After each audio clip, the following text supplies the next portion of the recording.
Hi friends, ఇది వచ్చి అల్లం ముక్క. అల్లం ముక్కను పసుపు ముక్కను ఒకేలాగా ఉంటుంది. కాకపోతే మనం ఈ అడుగు జాడబెట్టి కనిపెట్టుకోవాలన్నమాట.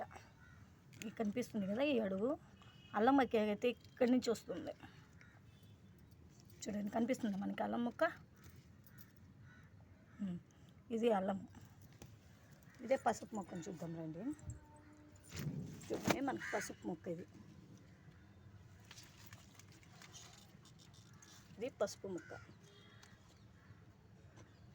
కనిపిస్తుందా? పసుపు ఇదిగోండి, ఇది పసుపు,